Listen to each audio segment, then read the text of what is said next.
ओम तव कथामृतं तप्त जीवनम कविभिरीडितं कल्मषापहं श्रवणमंगलं श्रीमदादतं भुवि गृह्णन्ति ये भूरिदा जना। श्री रामकृष्ण कथामृत पर આપણે જે 185 ચર્ચાઓ કરી તેમાં આપણે જોયું કે કેવી રીતે શ્રી મહેન્દ્રનાથ ગુપ્ત માસ્ટર મહાશય શ્રી રામકૃષ્ણ દેવના સંપર્કમાં આવે છે। એમના જીવનમાં ખૂબ દુઃખ હતું અને એટલા જ માટે આત્મહત્યાના ઈરાદાથી તેઓ નીકળ્યા હતા, પરંતુ શ્રી રામકૃષ્ણ દેવના સંપર્કમાં આવીને તેમને અદ્ભુત શાંતિ મળે છે અને પછી અવારનવાર આવવાનો પ્રારંભ કરે છે અને જે કંઈ વાર્તાલાપો શ્રી રામકૃષ્ણ દેવ સાથે ભક્તોના થતા તે પોતાની ડાયરીમાં લખી રાખે છે અને એ જ ડાયરી શ્રી રામકૃષ્ણ કથામૃત રૂપે પ્રકટ થાય છે અને પછી બંગાળીમાંથી અનેક ભાષાઓમાં કેટલી ભાષાઓમાં એના અનુવાદો થયા છે।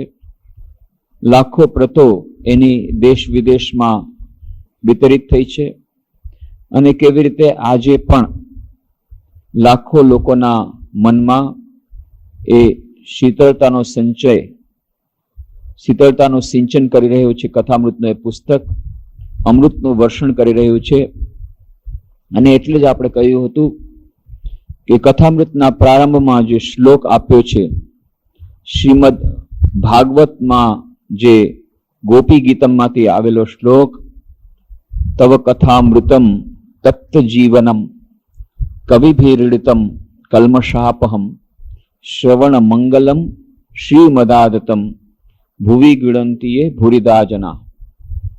જે ગોપિકાઓ શ્રી કૃષ્ણ ભગવાન પ્રત્યેની વાણી પ્રત્યેની જે વાતો કરે છે, હે કૃષ્ણ ભગવાન, તમારી જે કથા છે અમૃત સમાન છે। જ્યારે ગોપિકાઓ શ્રી કૃષ્ણ સાથે રાસલીલા કરી રહી છે અને અચાનક શ્રી કૃષ્ણ ભગવાન અંતર્ધ્યાન થાય છે, જ્યારે તેઓ જુએ છે કે ગોપિકાઓના હૃદયમાં થોડું અભિમાન આવ્યું છે અને જ્યારે અંતર્ધ્યાન થાય છે ત્યારે ગોપિકાઓ આકુળ વ્યાકુળ થઈ અને વૃક્ષ લતાઓ બધાને પૂછે છે અમારા શ્રી કૃષ્ણ ક્યાં છે, અને એ જ વિરહ ગીત, ગોપિકા ગીત, એમાંનો જ એક આ શ્લોક શ્રી કૃષ્ણ ભગવાન પ્રત્યેની એમની કથા વિશેની જે વાતો, એમનો જે અભિપ્રાય કે તવ કથામૃતમ તપ્ત જીવનમ, હે કૃષ્ણ ભગવાન તમારી જે કથા છે અમૃત સમાન છે।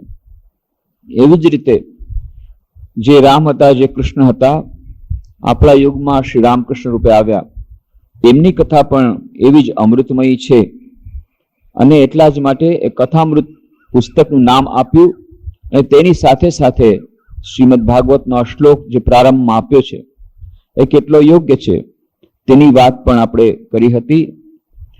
શ્રી રામકૃષ્ણ કથામૃતના પ્રથમ ભાગના 10મા ખંડની વાત આપણે કરી રહ્યા છીએ કે જ્યારે રવિવાર તારીખ 22મી એપ્રિલ 1883ની વાત છે, શ્રી રામકૃષ્ણ દેવ શ્રીયુત વેણુગોપાલના સીથીના બગીચામાં પધાર્યા છે અને બ્રાહ્મણ સમાજો ભક્તો સાથે બધી વાતો થાય છે અને એ વાતો કરતા કરતા પ્રથમ અધ્યાયની આપણે વાતો પૂરી કરી હતી અને સાથે સાથે બીજા અધ્યાયની વાતો પણ પ્રારંભ કરી હતી કે જ્યારે સંધ્યા પછી શ્રી રામકૃષ્ણ સાથે બધા બ્રાહ્મણ સમાજી ભક્તોની વાતો ચાલે છે અને એમાં કહે છે, શ્રી રામકૃષ્ણ કહે છે, મીઠાની પૂતળી સાગર માપવા ગઈ હતી, એણે પાછી ફરી આવીને કંઈ સમાચાર આપ્યા નહીં। એક મત પ્રમાણે એવું છે કે શુકદેવ વગેરે સચ્ચિદાનંદ સાગરના દર્શન સ્પર્શન કર્યા હતા, તેમાં ડૂબકી મારી ન હતી।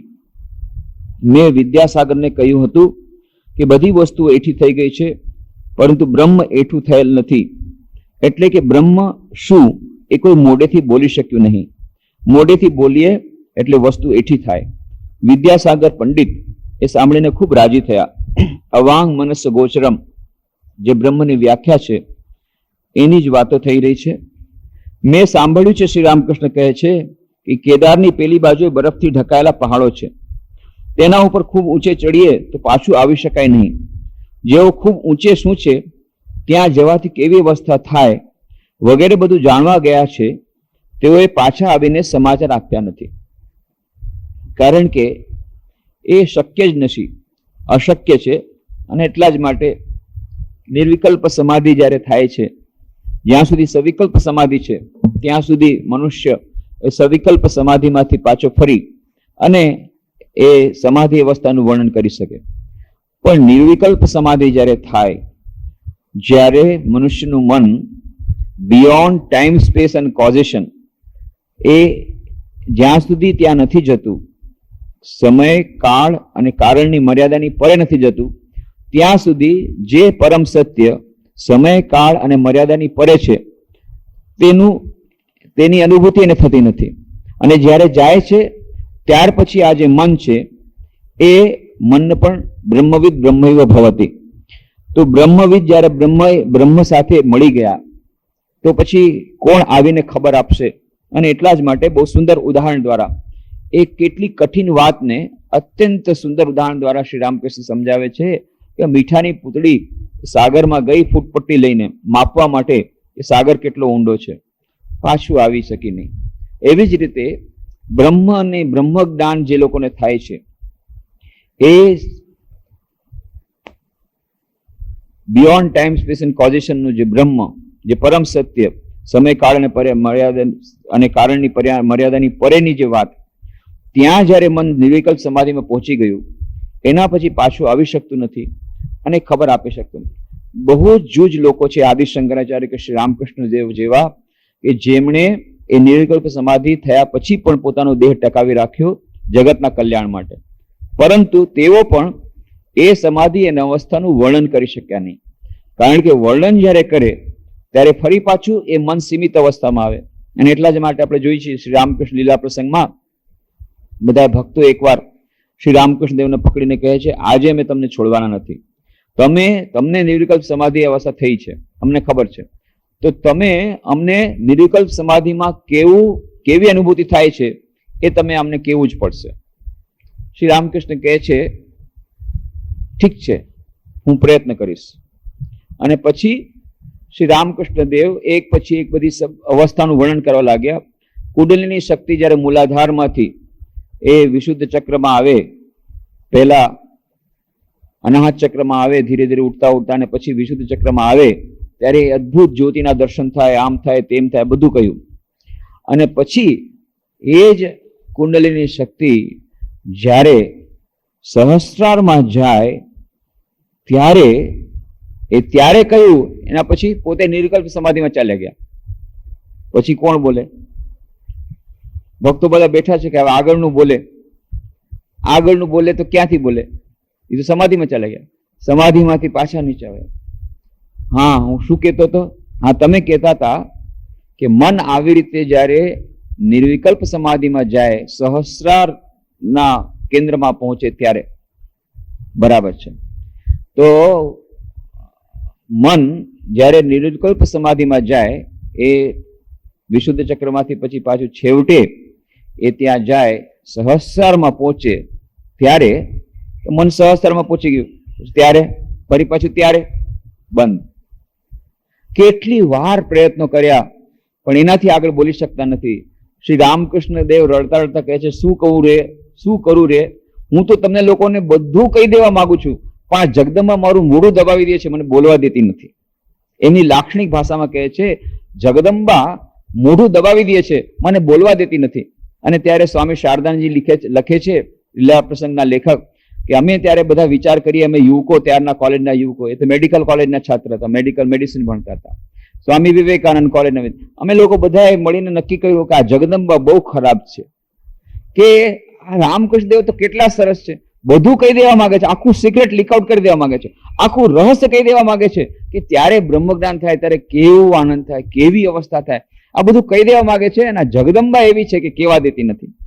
પછી સ્વામી શારદાનંદજી પછી લખે છે, પણ અમને ત્યારે શું ખબર કે જે પરમ સત્ય, જે મન જ્યારે ત્રિગુણાતીત અવસ્થામાં જાય, જ્યારે એ સમય કાળ અને કારણની મર્યાદાની પરે જાય, પછી એ મન જ્યારે ત્યાં ગયું ત્યારે ક્યારે આ બધી વાતો કોની સાથે કરી શકે? અને જ્યારે એ મન પાછું આવે ત્યારે આ સીમિત મન દ્વારા અને આ સીમિત મોહ દ્વારા એ અસીમની વાત કેવી રીતે કરી શકે? આ વાત હવે અત્યારે સમજાય છે, પણ ત્યારે અમને નાનકડા મનમાં સમજાતી નહોતી. કેમ જગદંબા બોલવા દેતી નથી? કેમ મોઢું દાબી દે છે? મુખ્ય વાત આ જ છે કે મીઠાની પૂતળી જો સમુદ્રમાં જાય પાછી આવી શકે નહીં. બ્રહ્મવિદ બ્રહ્મૈવ ભવતી. એ જ્યારે નિર્વિકલ્પ સમાધિમાં મન ચાલ્યું ગયું તો પછી એ મન ક્યાં રહ્યું? પછી આવીને ખબર કોણ આપે? તો એટલા જ માટે એનો ફક્ત આભાસ માત્ર થઈ શકે કે એટલા જ માટે કહ્યું કે તમે કંઈક તો સ્વરૂપનું જ્ઞાન આપો, સ્વરૂપનું કંઈક અમને કહો તો ખરા કે બ્રહ્મ કેવો છે, એ આત્મા કેવો છે. તો બસ એટલું કહ્યું. નેતિ નેતિ નેતિ. આવો છે? ના, આવો નથી. તો આ આપણે આ જોઈએ છે, ના એવો છે. આ સૂર્ય જેવો? ના. ચંદ્ર જેવો? ના. તારા જેવો? ના. પૃથ્વી જેવો? ના. તો કોના જેવો? ના ના ના, નેતિ નેતિ નેતિ. બસ આ ના, આ ના. પણ તો કેવો છે? મોઢેથી બોલી શકાય નહીં. બાકી બધું વસ્તુ એઠી થઈ ગઈ. બાકી બધું એઠી થઈ ગઈ એટલે મોઢાથી બોલાઈ ગઈ. પણ બ્રહ્મ અવાંગ મનસ ગોચરમ. નમો નમો પ્રભુ વાક્ય મનાતીત. શ્રી રામકૃષ્ણ દેવની આરતીમાં એટલે જ સ્વામી વિવેકાનંદ રામકૃષ્ણ દેવ વિશે બ્રહ્મ નિર્ગુણ નિરાકાર બ્રહ્મ એ જ સુગુણ સાકાર બ્રહ્મ એ જ શ્રી રામકૃષ્ણ દેવ, તેમના વિશેની આરતી જ્યારે કહે છે કે નમો નમો પ્રભુ વાક્ય મનાતીત. તમે વાક્ય અને મનથી અતીત છો. નમો નમો પ્રભુ વાક્ય મનાતીત. મન વચન એક આધાર, પણ આ મન અને વચનના એક આધાર તમે જ છો, અને તેમ છતાં તમે આ વાક્ય અને મનથી અતીત છો. એ વાક્યની પકડમાં આવી શકે નહીં. એ અનંત મન, એ અનંત બ્રહ્મ, એ સીમિત મન દ્વારા થઈ શકે નહીં. જે વાત આપણે વારંવાર કહી છે, પોલ ડેવિસ જેવા મહાન સાયન્ટિસ્ટ, અત્યારે આખા દુનિયામાં સૌથી મહાન સાયન્ટિસ્ટમાંની જેમની ગણના થાય છે, પોલ ડેવિસ, પુસ્તક લખ્યું ધ માઇન્ડ ઓફ ગોડ, કે અમારે ભગવાનનું મન જાણવું છે. એના માટે કેટલા બધા પ્રયત્નો કર્યા. આડી પુસ્તક લખીને અંતમાં કહે છે, it is not possible to know the mind of God. એ શક્ય નથી. અમારા આ મન દ્વારા આ શક્ય નથી. પરહેપ્સ, એ પણ કહે છે, perhaps the mystical process is the only process whereby we can know the mind of God. એ જે સમાધિની અવસ્થા, ધ્યાનની અવસ્થા, એ જ એવી કે અવસ્થા છે કે જ્યારે એ ભગવાનના મનને આપણે જાણી શકીએ. આ સાધારણ મન દ્વારા ઓબ્જેક્ટિવલી, કારણ કે ઇટ ઇઝ નોટ, જે ભગવાનને આપણે જાણવા માંગીએ છીએ, જે પરમ સત્યને જાણવા માંગીએ છીએ, જે અનંતને જાણવા માંગીએ છીએ, એ અનંત તો એકલું નથી. ઇટ ઇઝ, એ આખું ફેલાયેલું છે. અને એ જે અનંત છે, એ જે પરમ સત્ય છે, એ અનંત છે. અને અનંતને પાછા બે હોઈ શકે? હા, મેથમેટિક્સમાં હોઈ શકે, ગણિતમાં બે અનંત હોઈ શકે. Infinite, there can be many infinite. અને આ બધા જેટલા ઇન્ફિનિટ છે, એ જેટલા ઇન્ફિનિટ નંબર છે, એ બધાનું મેળવીને એ લોકોએ એક નંબર કર્યું, નામ છે Cantor's absolute. CANTOR, Cantor's absolute. આ કેન્ટર્સ એબ્સોલ્યુટમાં બધું આવી ગયું. એમાં જેટલા અનંત બધા આવી ગયા, બધું વિશ્વ આવી ગયું, સમસ્ત આવી ગયું. આ છે એ બ્રહ્મ, જે પરમ સત્તા, એને જાણવું છે. હવે આ કેન્ટર્સ એબ્સોલ્યુટમાં શું શું છે? બધું છે. જે મનુષ્ય એ મન દ્વારા, પોતાના મન દ્વારા એ કેન્ટર્સ એબ્સોલ્યુટને જાણવા માંગે છે, એ પણ આ કેન્ટર્સ એબ્સોલ્યુટની અંદર જ છે. અને એટલા જ માટે કહે છે, it is not possible to know the Cantor's absolute, because the knower is a part of the known. How knower can know the known, and how the known can be with the can have knower. So knower, known and knowledge. આ ત્રિપુટી ભેદ જે કહે છે, આ જ વાત હવે મોડર્ન સાયન્સ સ્વીકાર કરે છે. જ્ઞાતા, જ્ઞેય અને જ્ઞાન, ધ્યાતા, ધ્યેય અને ધ્યાન, knower, known and the knowledge, all three one. આ બધું જ્યારે એક હોય ત્યારે કોણ કોની વાત કહી શકશે? એ વાત કહેવાનું અશક્ય છે. અને એટલા જ માટે એ નાના બાળકોને નીચે લઈ જાઓ, નાના બાળકો નીચે લઈને બેસો, નીચે બેસો. નાના બાળકોને નહીં રાખતા, નાના બાળકોને લઈને નીચે બેસો. તો કહે છે જ્ઞાતા, જ્ઞાન અને જ્ઞેય, ધાતા, ધ્યાન અને ધ્યેય, આ ત્રિપુટી ભેદ રહેતો નથી. એટલે કહે છે એ બ્રહ્મ એ આપણા અસીમિત મન દ્વારા જાણી શકાય નહીં. તો એટલા જ માટે કહે છે ઈશ્વરના દર્શન થયે માણસ આનંદથી વિવળ થઈ જાય, ચૂપ થઈ જાય. પછી સમાચાર આપે કોણ, સમજાવે કોણ? 7 દોડીથી પછી રાજા. પ્રત્યેક દોડીએ એક એક મહા ઐશ્વર્યવાન પુરુષ બેઠેલ છે. પ્રત્યેક દોડીએ વિશિષ્ટ પૂછે છે, આશુ રાજા? ગુરુ કહે છે ના ના ના, નેતિ નેતિ. બીજી દોડીએ જાય છે, બીજી દોડીએ જઈને પૂછે છે, આશુ રાજા છે? હજી વધારે પ્રકાશ જોયો, એની અંદર જોયું તો હજી વધારે પ્રકાશ. આશુ રાજા? ગુરુ કહે ના ના ના, નેતિ નેતિ. હોળી પાછો ત્રીજી દોડીમાં ગયો, ત્યાં તો હજી વધારે પ્રકાશવાન પુરુષને જોયા. આહા, આ જ રાજા છે. આશુ રાજા? ના ના, નેતિ નેતિ નેતિ. આમ કરતા કરતા 7મી દોડી જઈ ને શિષ્ય જોયું, તે જોતા જ એકદમ આશ્ચર્યચકિત, આનંદથી વિહ્વળ. પછી પૂછવાનું જ રહ્યું નહીં કે આશુ રાજા? જોતા વેત સર્વ સંશય મટી ગયા. પછી પૂછવાનું લાગ્યું નહીં. આટલું બધું પ્રકાશવાન પુરુષ જોયો, તરત જ પૂછા, આ જ રાજા હશે, આ જ રાજા હશે, આ જ ભગવાન હશે? આશુ રાજા? ના ના ના. પણ જયારે 7મી દોડીએ પહોંચ્યા ત્યારે, એ 7મી દોડીએ પહોંચ્યા પછી જે દર્શન થયા, એમાં જે આનંદ મળ્યો, બસ હવે પૂછવાની જરૂર નથી, આ જ રાજા છે. અરે કોઈને પૂછવાની જરૂર નથી. કેમ? સર્વ સંશય મટી ગયા. ઈશ્વર દર્શન થાય શું થાય? સ્વામી બ્રહ્માનંદજી મહારાજ બધા શિષ્યો સાથે બેઠા હતા. અચાનક એમણે પ્રશ્ન પૂછ્યો, અચ્છા બધા કહે છે ઈશ્વર દર્શન, ઈશ્વર દર્શન. તો ઈશ્વર દર્શન કરવાથી શું થાય બોલો તો? કેવી રીતે ખબર પડે ઈશ્વર દર્શન થઈ ગયા? બધા તો કહે છે મેં ઈશ્વર દર્શન કર્યા, મેં ઈશ્વર દર્શન કર્યા. ખબર કેવી રીતે પડે ઈશ્વર દર્શન કર્યા? શું નિશાની શું? તો બધા પોતપોતાને જવાબ આપ્યા. પછી સ્વામી બ્રહ્માનંદ, કેમ રે? શ્લોક બોલી દો. મુંડકોપનિષદનો બહુ સુંદર શ્લોક. ભિદ્યતે હૃદય ગ્રંથિ છિદ્યંતે સર્વ સંશયા ક્ષીયંતે ચાસ કર્માણી તસ્મિન દૃષ્ટે પરાવરે. એ પરમ બ્રહ્મના દર્શન કરવાથી શું થાય? પરમ તત્વના દર્શન કરવાથી, ભાઈ જરા બાળકોને લઈને નીચે જાઓ ને, બાળકોને લઈને નીચે જાઓ. બાળકો કોઈ પણ ઉપર નહીં આવે, નીચે બેસાડો. ત્યાં માઇક રાખ્યું છે, નીચે નીચે બેસાડો બધાને, બાળકો વાળાને. મેં કીધું તું એકને નીચે રાખો. દર વખતે હું કહું છું, કોઈ રાખતું નથી. કોઈ એક માણસને નીચે રહેવું જોઈએ અને બાળકોને નીચે રાખશે ત્યાં ખુરશી આપી દો. તો કહે છે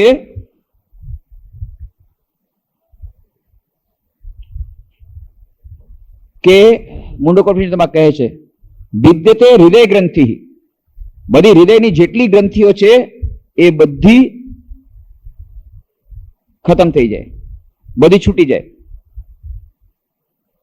છિદ્યંતે સર્વ સંશયા. પછી સંશય ન રહે, કોઈ પણ જાતનો સંશય ન રહે.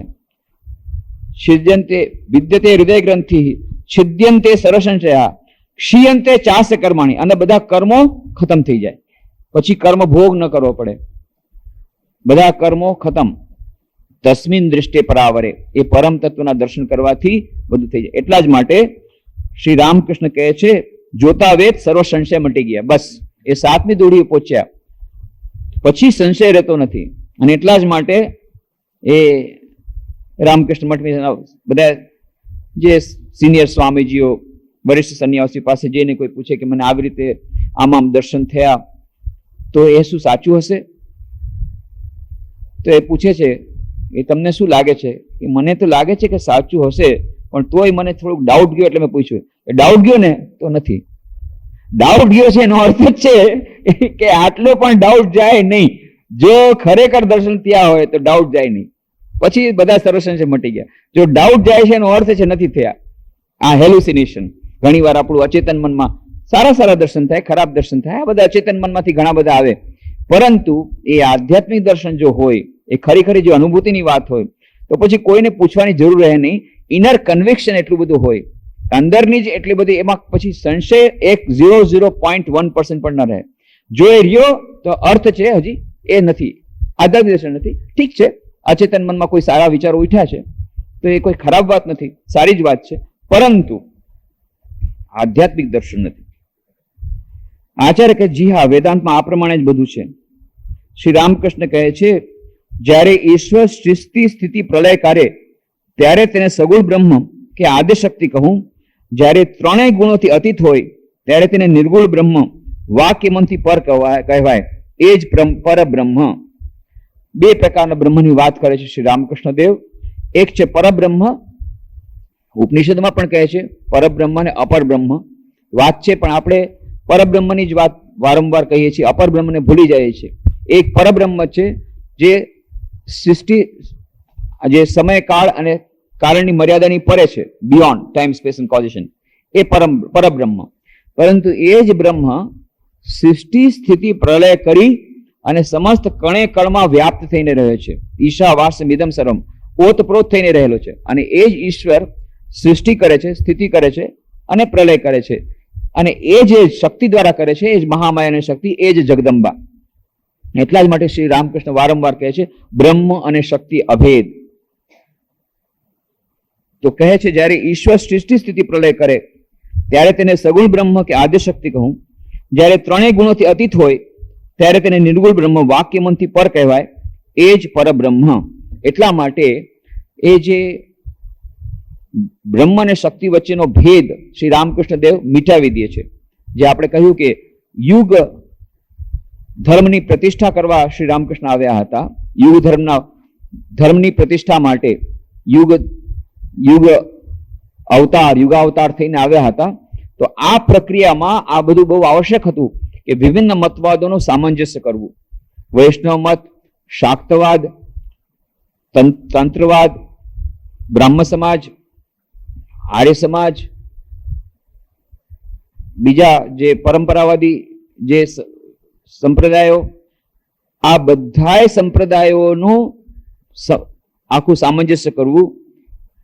અને સાથે સાથે જે વિભિન્ન ધર્મો વિદેશમાં છે, ખ્રિસ્તી ધર્મ કે ઇસ્લામ ધર્મ કે અહીંયા શીખ ધર્મ કે જૈન ધર્મ, જે એ બધા ધર્મો અને બધા મતો વચ્ચે સામંજસ્ય કરવું, આ મહાન કાર્ય શ્રી રામકૃષ્ણ કરવાનું છે. એટલે અહીંયા ફરી પાછું કહે છે કે જે શક્તિ છે જગદંબા માનતો એ જ જગદંબા, એ જગદંબાની શક્તિ દ્વારા ઈશ્વર સૃષ્ટિ સ્થિતિ પ્રલય કરે છે, એને જ હું જગદંબા કહું છું. અને એ જ બ્રહ્મ નિર્ગુણ બ્રહ્મ. અને અન્ય જગ્યાએ બહુ સુંદર રીતે સમજાવે છે. એક સાપ છે, એ સાપ ફેણધર સાપ ફેણ મારીને બેઠો છે, એ છે બ્રહ્મ.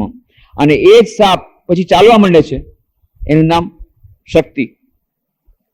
એ જ બ્રહ્મ જ્યારે પરબ્રહ્મ છે ત્યારે કુંડલી મારેલો સાપ, અને જ્યારે એ જ સાપ ચાલવા માંડ્યો તો એનું જ નામ થઈ ગયું અપર બ્રહ્મ, અથવા તો સૃષ્ટિ સ્થિતિ પ્રલય કરવા માંડે એ શક્તિથી, એટલે એનું નામ મહાશક્તિ. તો બ્રહ્મ અને શક્તિ અભેદ. શ્રી રામકૃષ્ણ કહે છે માણસ ઈશ્વરની માયામાં પડીને સ્વ સ્વરૂપને ભૂલી જાય. પોતે પિતાના અનંત વૈશ્વરનો અધિકારી છે એ ભૂલી જાય. બસ આ જ વાત છે. પોતે પિતાના અનંત ઐશ્વર્યનો અધિકારી છે, ભૂલી જાય. આપણે ભૂલી જઈએ છીએ એ માયાને કારણે. એક માણસ હતો, બહુ ગરીબ હતો, રહેવાની વ્યવસ્થા નહીં, મકાનની વ્યવસ્થા નહીં, ખાવા પીવાની વ્યવસ્થા નહીં, બાળકોનું ભરણ પોષણ કરવાનું, બહુ દુઃખી અવસ્થામાં હતો. અને પછી એકવાર ત્યાં કોર્ટમાં ગયો અને ત્યાં એક જાહેરાત આપેલી હતી કે ભાઈ ફલાણા વ્યક્તિના નામે એક વિલ કરવામાં આવેલું છે, પણ હજી સુધી કોઈ વ્યક્તિએ આવતી નથી કે આ વિલનો માલિક કોણ છે, એને અમે ગોતીએ છીએ. આવી જાતની જાહેરાત હતી. અરે, એનું પોતાનું નામ એમાં હતું. આશ્ચર્ય, મારા નામે મારા પિતાશ્રી વિલ કરીને ગયા, મને ખબર નથી. અને કેટલી કરોડોની પ્રોપર્ટી મૂકીને ગયા હતા, કરોડો રૂપિયાની પ્રોપર્ટી, અને પોતે એ ખોટે ખોટો આટલો હેરાન પરેશાન થતો હતો. ખાવા પીવાની વ્યવસ્થા નહીં, રહેવાને મકાન નહીં. હા, રાજીના રેડ થઈ ગયો. મારા નામે પિતાશ્રી આટલી મોટી મિલકત મૂકી ગયા છે, કેટલા મકાન છે, એક મકાનના રહેવા છે, કેટલા મકાન મૂકી ગયા છે, કેટલો પૈસો છે, કેટલી બધી પ્રોપર્ટી, કેટલું બેંકમાં, આ બધું મને ખબર જ નહીં. મને તો એમ કે પિતાજી મારા માટે કાંઈ ન મૂકી ગયા. અરે, આટલું બધું મૂકી ગયા છે, આટલું મોટું વિલ કરી ગયા છે. બસ એનું દુઃખ બધું જતું રહ્યું. પણ એકદમ જલ્દીથી ન જાય. એ વિલ તો ખબર તો પડી ગઈ. પછી વ્હીલ મેળવવું પડે. વ્હીલની કોપી ક્યાં છે? તો કે ભાઈ તમે પેલા પુરવાર કરો, તમે એના પુત્ર હતા. તો કે આ જો મારા પિતાનું નામ, આવી રીતે મારો જન્મ થયો, આ મારા પિતા, આવી રીતે અમે રહેતા હતા, આમ છે, બધું પુરવાર કર્યું, આવી રીતે આમાં મારો આ થયું. ચાલો પુરવાર થઈ ગયું કે તમે એના પુત્ર છો, તમારું નામ આ જ છે કે અમારું નામ આ છે, જોઈ લો આ સર્ટિફિકેટ, આ તો 10મા ધોરણ પાસ થયો ત્યારે અમારું નામ છે, આ જો બધું થઈ ગયું. અચ્છા, પણ એનાથી પણ ન થાય. પછી વિલને પ્રોબેટ કરવું પડે, કોર્ટમાં કેસ કરવો પડે. વિલનું પ્રોબેટ થાય એના પછી હા કે આમાં કોઈ પણ બીજો દાવેદાર નથી, બધી પ્રોપર્ટી મળી ગઈ. આપણે બધા દુઃખી છીએ. કેમ? ખબર નથી કે પરમપિતા પરમેશ્વર આપણા માટે કેટલું મોટું સામ્રાજ્ય મૂકી ગયા છે, કેટલું બધું અનંત સુખ, અનંત આનંદ, એ બધો ખજાનો, અખૂટ ખજાનો મૂકી ગયા છે, પણ આપણે જાણતા નથી. સત્સંગ કરવા જ્યારે જઈએ, સત્સંગનો મહિમા આ છે, સત્સંગ કરવા જઈએ, જ્યારે સ્વાધ્યાય કરીએ, કથામૃત વાંચીએ, ગીતા વાંચીએ, ભાગવત વાંચીએ, ત્યારે ખબર પડે ઓહો, અરે આટલો સુખનો ખજાનો, આટલો મોટો ખજાનો તો અંદર જ પડેલો છે. વિલ તો કરીને ગયા છે ભગવાન આપણા માટે, બધું વિલ કરીને ગયા છે, ક્યાંય આપણે જવાની જરૂર નથી સુખ શોખવા માટે. આ જયારે ખબર પડી ગઈ તો આપણું એક પ્રોબ્લેમ સોલ્વ થઈ ગયો. પણ એનાથી નહીં થાય, પછી આપણે જવું પડશે અને વિલને પ્રોબેટ કરાવવું પડશે. પ્રોબેટ કરાવવાનો અર્થ છે પેલા પિટિશન દેવું પડે કોર્ટમાં. કોર્ટમાં પિટિશન દેવું પડે કે હું જ આ પુત્ર છું અને મારા નામે જે વિલ છે, પ્રોપર્ટી મને મળી જાય, આવું પિટિશન કોર્ટમાં કરવું પડે. પિટિશનનો અર્થ છે પ્રાર્થના, સાધના કરવી પડે. હવે ખબર તો પડી ગઈ ખજાનો છે, પણ એના માટે સાધના કરવી પડશે, પ્રાર્થના કરવી. ભગવાન ખજાનો તો ખબર પડી ગઈ, હવે એ મેળવી દે, મને પ્રોબેટ કરાવી દે, તો પછી ખજાનો મળી જાય, આપણા બધા દુઃખ ભાગી જાય. નાભી કમલ में है कस्तूरी वृथा मृग फेरे बनकारे बिन सदगुरु नर ऐसे ढूंढे जैसे फिरे पशु बनकारे. હિમાલયમાં એ મૃગ હોય છે, કસ્તુરી મૃગ એનું નામ હોય છે. એ બહુ દોડે, દોડતા થાકી જાય અને પછી મરી જાય. શા માટે દોડે છે? એને ક્યાંકથી કસ્તુરીની સુગંધ આવી રહી છે. એ કસ્તુરીની સુગંધ ગોતવા માટે ચારે તરફ દોડતા થાકીને મરી જાય છે. પછી ખબર પડે છે કસ્તુરી તેના પેટમાં જ હતી. નાભી કમલ में है कस्तूरी वृथा मृग फिरे बनकारे बिन सदगुरु नर ऐसे ही ढूंढे जैसे फिरे पशु बनकारे. આવી જ રીતે આપણા નાભી કમળમાં, જેમ કસ્તુરી મૃગના નાભી કમળમાં કસ્તુરી હોય છે, પણ છતાં એ ચારે તરફ ભટકે છે. એમ કહે છે કે આપણે પણ ચારે તરફ સુખ માટે ભટકીએ છીએ. કેટલા જગ્યાએ ભટકીએ છીએ. કેમ? ખબર નથી કે શાશ્વત સુખ અને શાશ્વત શાંતિનો સ્ત્રોત આપણી અંદર રહેલો છે. છેલ્લે ખબર પડે છે અરે આપણે ક્યાં ભટકતા હતા, ભટકતા થાકી ગયા. મોટા ભાગના લોકો ભટકી રહ્યા છે. બધાને એમ છે કે આપણે મોટર ગાડી જોઈએ, આપણે બંગલો જોઈએ, આપણે આ જોઈએ, સેન્ડલ જોઈએ. કેવા સેન્ડલ જોઈએ? 7.5 કરોડ રૂપિયા વાળા જોઈએ. બસ પેપરમાં ફોટો જોઈ લીધો છે. 7.5 કરોડ રૂપિયા વાળા સેન્ડલ, હીરા માણિકથી જડેલા મારે સેન્ડલ જોઈએ. 35 લાખના ચશ્મા દિલ્હીમાં મળે છે સોનાની પ્રેમણ, મારે એ જ જોઈએ.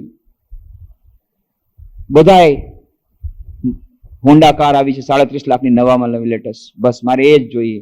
આ બધું અને આ બધું મારે જોઈએ છે. આલિશાન બંગલો જોઈએ છે, આ જોઈએ છે, તે જોઈએ. આ બધું ત્યાં સુધી નહીં મળે જ્યાં સુધી મારી પાસે પૈસા. એટલે મારે પૈસો જ પરમેશ્વર છે. યેન કેન પ્રકારેણ મારે પૈસો જોઈએ. દિવસ રાત મહેનત કરીએ છીએ પૈસો કમાવ. કેમ? પૈસો આવશે તો સેન્ડલ આવી જશે, કાર આવી જશે, બંગલો આવી જશે, બધું આવી જશે. અરે પછી બધાને ખરીદી લેશું, અરે ભગવાને ખરીદી લેશું. હા, બધા કે છે અરે પૈસો આવી જાય, સ્વામીજી તમે સમજો નહીં, એકવાર પૈસા આવી ગયા તમારા ભગવાને ખરીદી લેશે. હા, કે મંદિરમાં નોટ દેખાડીને પૂજારીને આમ તરત જ 56 ભોગનો પ્રસાદ સ્પેશિયલ આપી દે. અમને પાછલા દરવાજેથી નોટ દેખાડવી પડે. આજે બધી જગ્યાએ નોટ ચાલે છે, તમને ખબર ન પડે. આમાં તમે તમારું કામ કરો, અમે અમારું કામ. અમને બધી ખબર છે પૈસો જ પરમેશ્વર છે. અત્યારે મોટી બીજી કોઈ વસ્તુ નથી. પૈસો હશે બધું ખરીદાઈ જશે, મોટર ગાડી આવી જશે, બંગલો આવી જશે, મોટા મોટા ઓફિસર ખરીદાઈ જશે, જજ ખરીદાઈ જશે, ન્યાયાધીશ ખરીદાઈ જશે, મિનિસ્ટર, અમને દર્શન સ્પેશિયલ પ્રસાદ મળી જશે પાછલા દરવાજેથી. એટલે પૈસો જ પરમેશ્વર છે. અને એટલા માટે આંધળી દોટ બધા મૂકી રહ્યા છે પૈસા પાછળ. પૈસો મળી ગયો બસ. એટલા જ માટે કેટલા લોકો, શું તમે આ ભાઈ થોડોક તો ભગવાનની પ્રાર્થના કર, થોડુંક તો આધ્યાત્મિક સાધના કર. સ્વામીજી આઈ એમ એ પ્રેક્ટિકલ મેન. હું પ્રેક્ટિકલ માણસ છું. હું તો પ્રેક્ટિકલ જમાના માણસ છું. આ બધામાં ટાઈમ આપણે વેસ્ટ ન કરવો જોઈએ. મારે તો હું પ્રેક્ટિકલમાં બિલીવ કરું છું. વોટ ઇઝ કોન્ક્રીટ, જે સામે દેખાય છે એને મેળવો, એમાં હું માનું છું. પછી એ પૂછો, અચ્છા ભાઈ, વોટ ઇઝ મોર પ્રેક્ટિકેબલ? તમે પ્રેક્ટિકલ કોને કહો છો? જે બેંક ખબર છે એ કાલે સવારે ડૂબી જવાની છે, એ બેંકમાં પૈસા મૂકવા એ પ્રેક્ટિકલ છે? કે જે બેંક ક્યારે પણ ડૂબી નહીં જાય, જેમાંથી જે બેંક ક્યારે બંધ થવાની નથી, એ બેંકમાં પૈસા નાખવા પ્રેક્ટિકલ છે? મને કયો. Why second, I will not put bank in that bank. હું કોઈ દિવસ એવી બેંકમાં મૂકતો જ નથી મારું ઇન્વેસ્ટમેન્ટ કે જે બેંક ડૂબી જવાની છે. હું કહું તમને, જો હું તમને બતાવી દઉં, આ તમે જે કઈ ઇન્વેસ્ટમેન્ટ અત્યારે ટાઈમનો કરી રહ્યા છો 24 કલાકનો, એ બધું ઇન્વેસ્ટમેન્ટ તમારી એવી બેંકમાં કરે છે જે બેંક ડૂબી જવાની પૂરેપૂરી 100% ગેરંટી છે. 100% ગેરંટી કે આ બેંક ડૂબી જવાની છે. આ બેંક, આ શરીર માટે બધું છે ને, આ બેંક ડૂબી જવાની છે.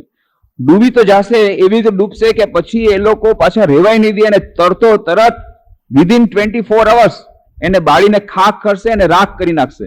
જે શરીર માટે આટલું બધું તમે કરી રહ્યા છો, જે શરીરને સજાવવા માટે કે જે શરીરને સુખ આપવા માટે થઈ અને આટલું બધું પૈસા તાગળ ધીના 24 કલાક કરી રહ્યા છો, આ જે બેંક માટે તમે જુગાર રમી છો, જે બેંક માટે તમે ચોરી કરી રહ્યા છો, કાળા બજારી કરી રહ્યા છો, જે બેંક માટે આ બધું કરે છે, આમાંથી એક પણ ઇન્વેસ્ટમેન્ટ ટકવાનું નથી. કારણ બેંક આખી ડૂબી જવાની છે, બેંકની બેંક જ ડૂબી જવાની છે, બધું ઇન્વેસ્ટમેન્ટ તમારું ખતમ.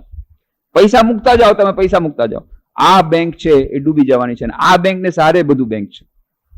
આ બેંક ડૂબી જવાની છે, એની 100% ગેરંટી છે. એકમાત્ર એવી બેંક છે જ્યારે ડૂબતી નથી, એ છે આપણા સારા કર્મો. જેટલા સારા કર્મો કર્યા હોય, જે આપણે આધ્યાત્મિક સાધના કરી છે, જે આપણે સેવા કરી છે, જે સારા કર્મ કર્યા, એ સદકર્મો મૃત્યુ પછી જાય છે. બાકી બધું તમે ગોલ્ડ મેડલિસ્ટ થયા હો, તમે પૈસા ખવડાવી અને ગોલ્ડ મેડલિસ્ટ થઈ ગયા, માન લો BBA ફાઇનલ યરમાં ગોલ્ડ મેડલિસ્ટ, હા ખવડાવી દીધા, વાઇસ ચાન્સલર પૈસા ખવડાવ્યા, થઈ ગયા BBA ગોલ્ડ મેડલિસ્ટ. પછી એ ગોલ્ડ મેડલિસ્ટ નું તમારું સર્ટિફિકેટ, એ બધું તમારે જ્યારે ઠાઠડી બંધાશે એની સાથે એ મેડલ અને સર્ટિફિકેટ એ બધું એક સાથે સ્વાહા. કોઈ કિંમત નથી. જેટલા તમે ગમે એટલા તાગળ ધીના કરો, જે કઈ ઇન્વેસ્ટમેન્ટ આપણે કરી રહ્યા છીએ, એ બધું ઇન્વેસ્ટમેન્ટ એવી બેંક માટે કરી રહ્યા છે જે બેંક ડૂબવાની 100% ગેરંટી છે. એમાં જરાય કઈ ડાઉટ નથી. આજ સુધી આ બેંક ટકી નથી કોઈ માટે, અને આપણા માટે રહેવાની નથી. અને તેમ છતાં આપણે દિવસ રાત નાભી કમલ में है कस्तूरी वृथा मृग फिरे बनकारे बिन सदगुरु न ऐसे ही ढूंढे जैसे फिरे पशु बनकारे. રાત દિવસ દોટ મૂકી રહ્યા છીએ અંદરની કસ્તુરીને ભૂલીને. તો સદગુરુ જ્યાં સુધી નહીં મળે, સત્સંગ નહીં થાય, ત્યાં સુધી આપણને ખબર નહીં પડે કે ખરેખર પ્રેક્ટિકલ શું છે. કે આપણા અખૂટ ખજાનો, અદ્ભુત ખજાનો, અનંત સુખ, અનંત જ્ઞાન, અનંત આનંદ, એનો ખજાનો આપણા હૃદયમાં જ છે. અને તેમ છતાં આપણે બહાર ભટકી રહ્યા છીએ. ચેતનશ ચેતનાનામ નિત્યો નિત્યાનામ ચેતનશ ચેતનાનામ એકો બહુનામ યો વિદધાતિ કામાન તમ આત્મસ્તમ યેનુ પશ્યંતિ ધીરાઃ તેષામ શાશ્વતી શાંતિ ન ઇતરેષામ. કહે છે જે નિત્યનો પણ નિત્ય છે, નિત્ય આત્માનો પણ નિત્ય પરમાત્મા, જે ચેતનનો પણ ચેતન છે, અંદર જે ચેતન તત્વ છે એનું પણ જે ચેતન તત્વ છે, નિત્યો નિત્યાનામ ચેતનશ ચેતનાનામ તમ એ ય એકો વિદધાતિ કામાન, જે આ બધો એક આખા બધા કર્મોનું વિધાન કરે છે અંદર રહીને, તમ આત્મસ્તમ, જે આત્મા અંદર રહેલો છે, એનું પશ્યંતિ ધીરા, જેના દર્શન કરે છે, તેષામ શાંતિ શાશ્વતી ન ઇતરેષામ, એને આ શાશ્વત શાંતિ મળે છે, બીજા કોઈને મળતી નથી. એ શાશ્વત સુખ અને શાશ્વત શાંતિનો સ્ત્રોત અંદરમાં રહેલો છે.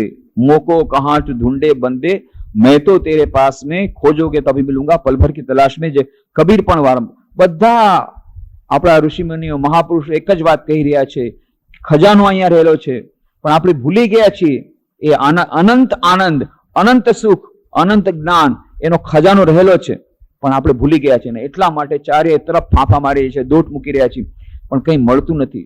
થોડીક વાર એમ લાગે છે કે આપણે મળી ગયું, પાછું આત્માથી સરકી જાય, પાછું આત્માથી સરકી જાય. છેવટે છાતી કૂટવા સિવાય બીજું કોઈ લાભ થતો નથી. છેવટે છાતી કૂટવાનો વારો આવે છે, છાતી કૂટવી જ પડે છે. આટલું બધું કર્યું, છેવટે મરતી વખતે જેના માટે કર્યું એ માણસ જ મરી ગયો. કેટલા વર્ષ સુધી તો કોર્ટમાં કેસ કર્યો, કોર્ટનો કેસ હજી તો પૂરો થાય ત્યાં સુધીમાં જે વકીલ હતો એ હાર્ટ ફેલથી મૃત્યુ, જે કેસ લડી રહ્યો હતો એ મૃત્યુ, એનો છોકરો મરી ગયો, હવે એનો ભત્રીજો લડી રહ્યો છે હજી, અને એલા ન્યાયાધીશ જેટલા કેવા કેટલાય ન્યાયાધીશ ઉડી ગયા, કેટલાયનું ટ્રાન્સફર થઈ ગયું, કેટલાય મરી ગયા, કેસ હજી ચાલે છે. જે અનિત્ય માટે થઈ અને કેટલી મારામારી, કેટલી દોડાદોડી, એ આપણે એ કસ્તુરી મૃગ છીએ. શ્રી રામકૃષ્ણ કહે છે માણસ ઈશ્વરની માયામાં પડીને સ્વ સ્વરૂપને ભૂલી જાય. આપણે પોતાના સ્વરૂપને ભૂલી ગયા છે. કેમ? આ માયા. એટલા જ માટે એકમાત્ર ઉપાય છે માયાધીશના શરણે જાઓ તો જ થાય. બાકી માયા એવી છે કે એમાંથી નિસ્તાર નથી. બધા એને એક જાતની ધૂન સવાર થઈ ગઈ છે. બસ પ્રેક્ટિકલ બની જવું છે, ખાઓ મોજ કરો, આ પૈસા કરો, આ કરો, તે કરો, ટાઈમ જ છે નહીં આપણી પાસે. છેવટ સુધી આપણને ખબર પડતી નથી કે આપણે શા માટે આવ્યા છીએ. સ્વામી વીરેશ્વરાનંદજી મહારાજ બહુ સુંદર વાત કહેતા. રામકૃષ્ણ મઠ મિશનના 10મા પરમાધ્યક્ષ હતા. એ કહે છે ભગવત પ્રાપ્તિના પથમાં કે બધા ઋષિમુનિઓએ કહી દીધું, શાસ્ત્રો કહી દીધું કે આપણો સાચો સ્વરૂપ, સાચો સ્વભાવ છે સચ્ચિત આનંદ. પણ પુરાવો શું છે? એનો પુરાવો છે કઈ? એટલા માટે કહે છે કે આપણી પાસે બધા પાસે બુદ્ધિ તો આપેલી જ છે. એ બુદ્ધિથી આપણે વિચાર કરીને જુઓ કે એક માછલી છે, એ માછલીને તમે પાણીમાંથી કાઢો તો શું થાય? તરફડિયા ખાઈને મરી જાય. કેમ? કારણ કે માછલીનો સ્વભાવ છે પાણીમાં રહેવાનો. એવી રીતે આપણો જે સ્વભાવ છે એ શું સ્વભાવ છે? શ્રી રામકૃષ્ણ કહે છે સ્વ સ્વરૂપ. એ સાચો સ્વભાવ, સાચું સ્વરૂપ શું છે? સચ્ચિદાનંદ. સચ્ચિત આનંદ આપણો સાચો સ્વભાવ છે. એનો પુરાવો શું છે? પુરાવો એ જ છે કે એને જે તમે સચ્ચિદાનંદના સ્વરૂપમાંથી બહાર કાઢો એટલે તમે તરફડિયા મારો. આજે બધા આપણે તરફડિયા મારીએ છીએ. મારીએ છીએ કે નહીં? બધા તરફડિયા મારીએ છીએ. કેમ? શાના માટે મારીએ છીએ? કે 3 વસ્તુ માટે મારીએ છીએ. કોઈને પણ પૂછો કે ભાઈ તમને સુખ જોઈએ છે કે દુઃખ? તરત જ કહેશે મારે સુખ જોઈએ છે. અચ્છા, કેટલું સુખ જોઈએ છે?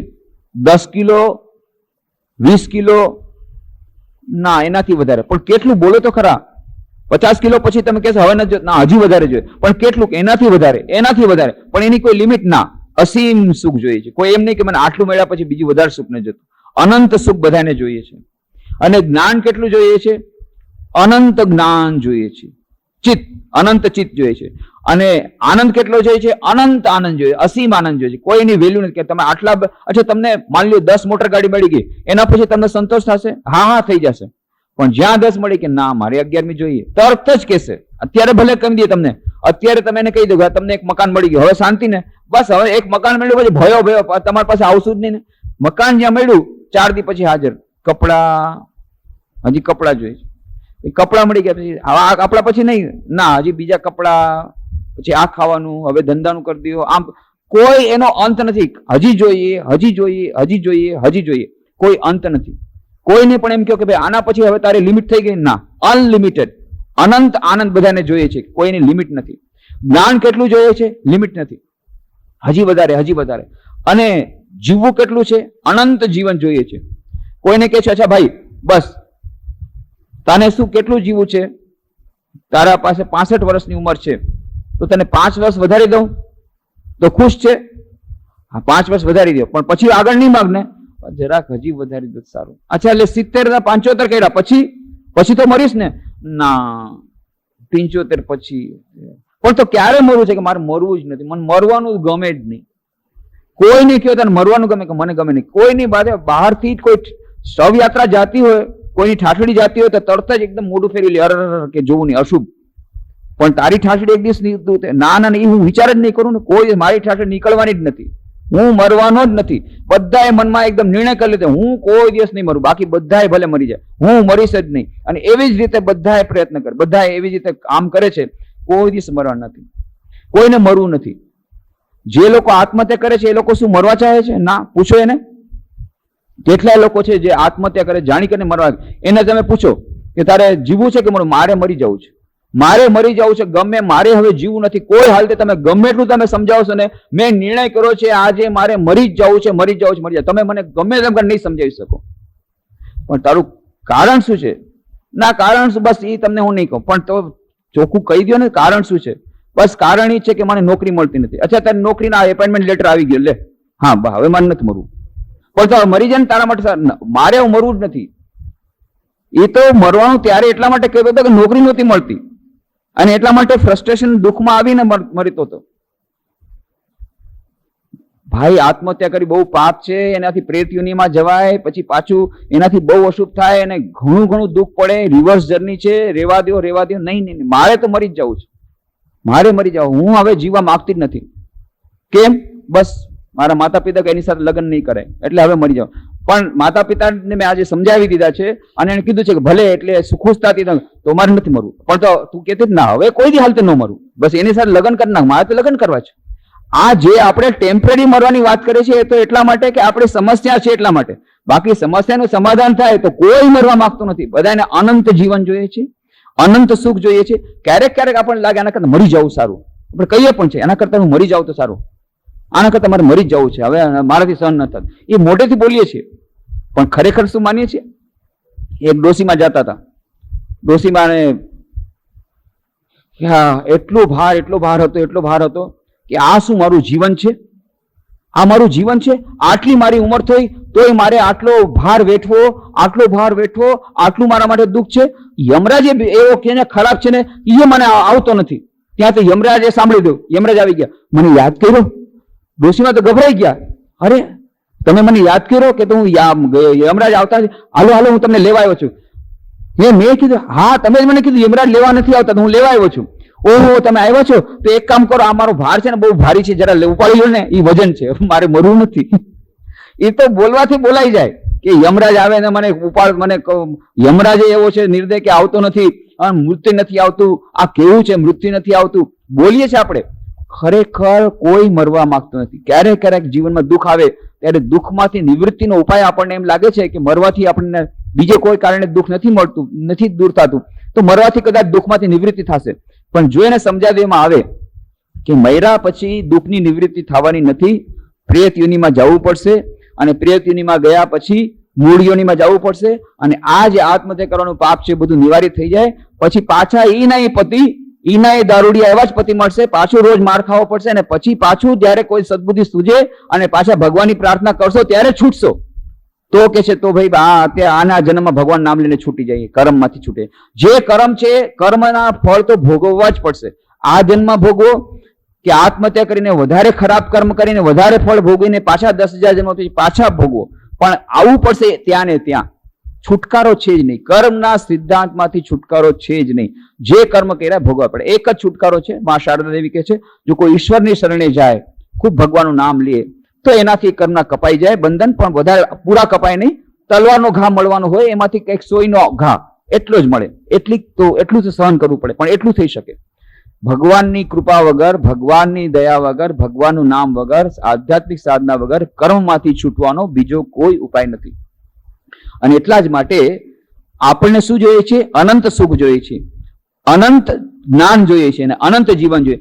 એટલે શ્રી સ્વામી વિરેશ્વરાજ સમજાવે છે જો આપણો સ્વભાવ છે સચ્ચિદાનંદ, જેમ માછલી પાણીમાંથી કાઢી તો તરફડ્યા મારે, કારણ કે માછલીનો સ્વભાવ છે પાણીમાં રહેવાનો, એવી રીતે આપણો સ્વભાવ છે સચ્ચિદાનંદનો રહેવાનો.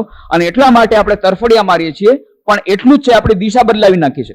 આપણને એમ લાગે છે કે આપણને સુખ મળશે મારુતિ 1000માં, આપણને સુખ મળશે સેન્ડલમાં, આપણને સુખ મળશે ઓલા કપડામાં.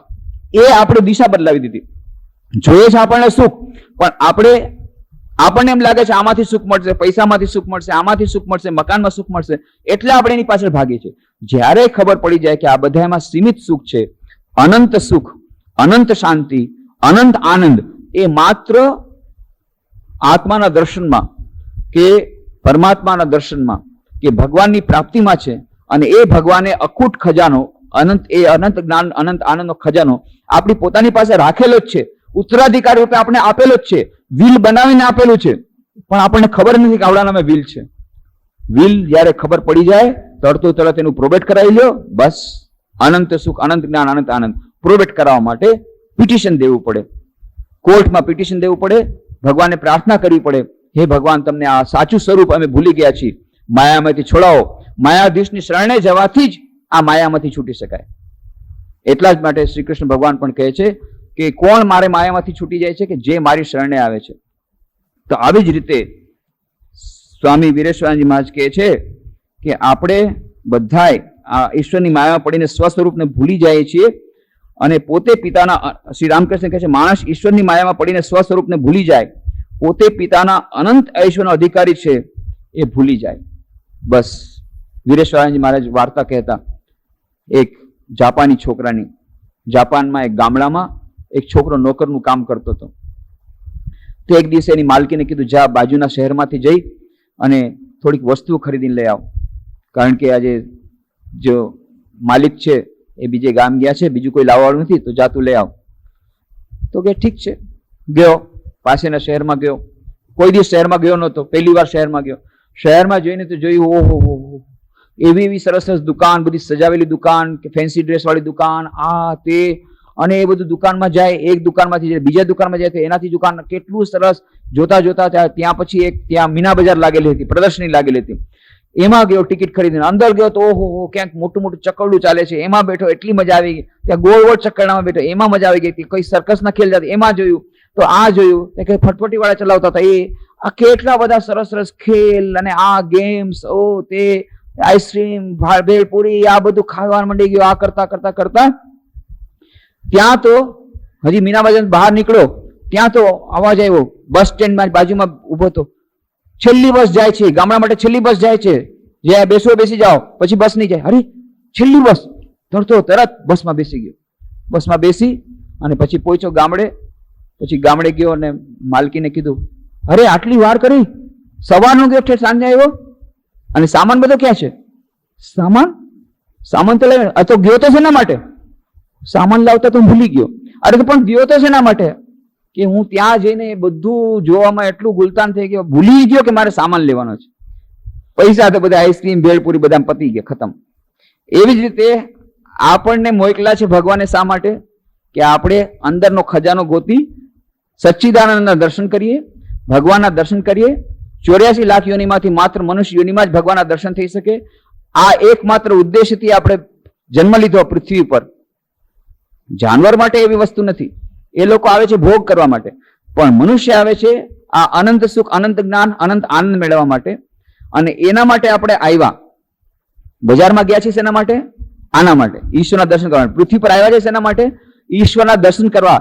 એ ઉદ્દેશથી આપણે આવ્યા. પરંતુ જ્યાં આવ્યા ને ચારે તરફ જોયું માયાનો ખેલ, એમાં એટલા બધા લાગી ગયા, પૈસા કમાવામાં લાગી ગયા. ટાઈમ નથી, સવારના ટાઈમ નથી, સાંજના ટાઈમ નથી, હમણાં ટાઈમ નથી, મારે પૈસા કમાવાનો ટાઈમ નથી. જેને પૂછે ને ટાઈમ નથી. વિદ્યાર્થી કે છે મારે ભણવાનું છે, મારે ઓલા કોર્સ કર્યા છે, મારે કોમ્પ્યુટર ક્લાસ છે, મારું એક્સ્ટ્રા ક્લાસ છે, મારું ટ્યુશન ક્લાસ છે, મારું ઓલું છે. શેના માટે? કે પછી તો એમ નહીં કહો તો કેરિયર ડેવલપમેન્ટ છે. કેરિયર ડેવલપમેન્ટ શેના માટે? કે જેથી પૈસો મળશે. પૈસો શેના માટે? પૈસો મળશે તો સુખ મળશે. જાય છે બધા સુખ માટે, પણ ખબર નથી કે સુખનો ખજાનો અંદર છે. અસલ ખજાનો ગોતી શોધી ભૂલી ચારે તરફ બજારમાં લાગી ગયા. અને સાંજ પડી ગઈ, મૃત્યુનો ટાઈમ આવી ગયો કે ભાઈ ઈશ્વરના દર્શન કર્યા, એ તો ભૂલી ગયા. અબ પછતાવા હોત ક્યાં જબ ચીડિયા ચૂક ગઈ ખેત. એ વાત આપણી બધાની વાર્તા છે. એટલે શ્રી રામકૃષ્ણ કહે છે માણસ ઈશ્વરની માયામાં પડીને સ્વ સ્વરૂપને ભૂલી જાય, પોતે પિતાના અનંત આયુષ્યનો અધિકારી છે એ ભૂલી જાય. અને એટલા જ માટે માયાની શરણે જવું જોઈએ. આગળની વાતો આપણે આવતા રવિવારે ચાલુ રાખશું. આજે અહીં જ વિરમીએ. ઓમ શાંતિ શાંતિ શાંતિ. હરિ ઓમ તત્સત. શ્રી રામ કૃષ્ણાર્પણમસ્તુ.